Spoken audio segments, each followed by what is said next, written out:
Welcome back. We are coming to you live this week from the World Economic Forum in Davos, Switzerland, speaking with the biggest names in business and innovation. Cybersecurity, of course, one of the agenda topics here, as companies like Intel are asking their companies and their customers to stop installing a software patch that it released to fix security flaws on computer chips. The company says that the patches can cause, quote, unpredictable system behavior. Joining me right now to weigh in on that is the CEO of Cisco, Chuck Robbins. Chuck, it's great to see you. It's great to see you, Maria. I want to talk broadly about what's happening in your business right now, but how are you combating this cybersecurity vulnerability like this one?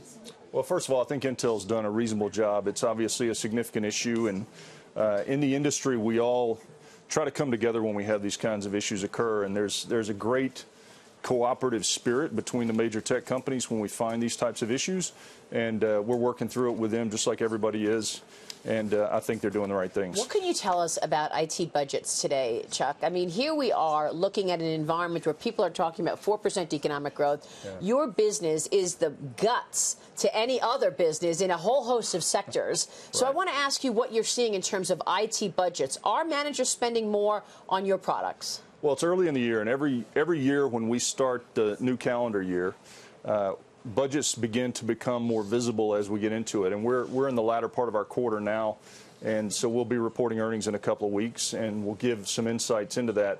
But I think that when you look at what's happened here in the country, and you look at tax reform, and you look at the positive feeling here in Davos that you have, at least from an economic perspective, I think that there's a great deal of optimism around the world right now. Yeah, there really is. Yeah. What do you think is powering it? Because I think from your standpoint, it's more than just tax reform, isn't it? Well, it is. And if you look at the economic situation around the world, the central banks have done a great job. You've got stimulus that's been put into the system. You have had a great, since the 2008 crisis, we've finally gotten into a sustained recovery.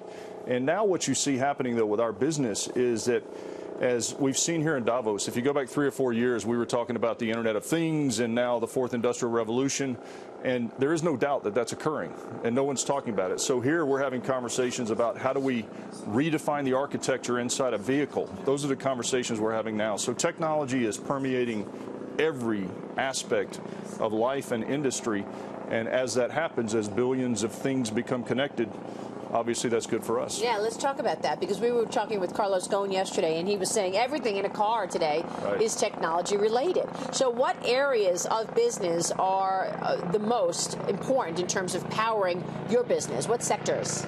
Well, if you look at, it's happening across every industry today. Primarily, we've seen early adoption in manufacturing of this industrial internet. We've seen retail move.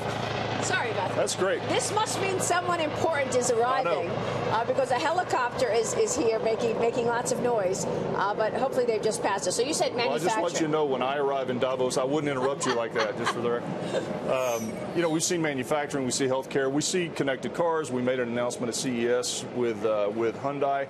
I met with a couple of car manufacturers here this week about what we could do together.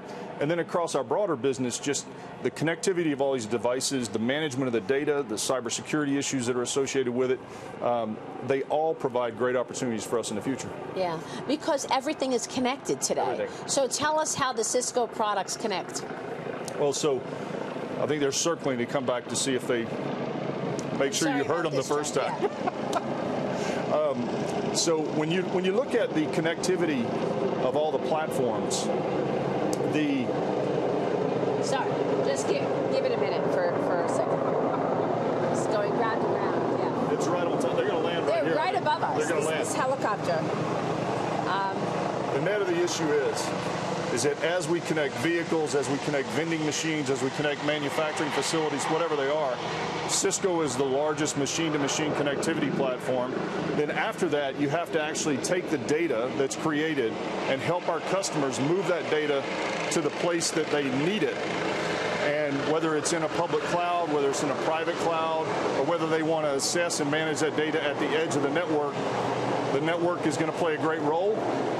And then we fundamentally have to drive security in the network because there is no perimeter to defend anymore. This is incredible. Chuck, I'm so sorry. What did you say? This is incredible. We're having a conversation. Last year, too. Is that with the helicopters? No, we had one with the cameras last year. Oh, that's right. Let me ask you real quick in terms of geographies and where you see the best growth right now. Europe is growing. The U.S. is obviously, they're talking about 4% growth. Is there a corner of the world that is doing better than others with regard to this kind of activity? Well, what I would say is that we see probably more consistent growth around the world than we've seen in a very long time, as is evidenced by the discussions going on here.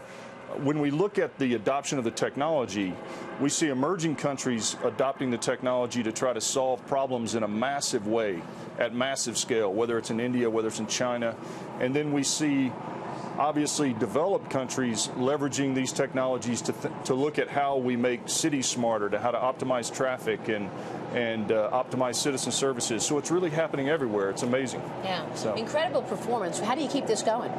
Well, I think that as long as this industrial revolution continues, then we should be at the heart of all of that, because as our customers connect more and more devices, the network is absolutely the foundation. So, Chuck, it's good to have you on the show. Thank you so much.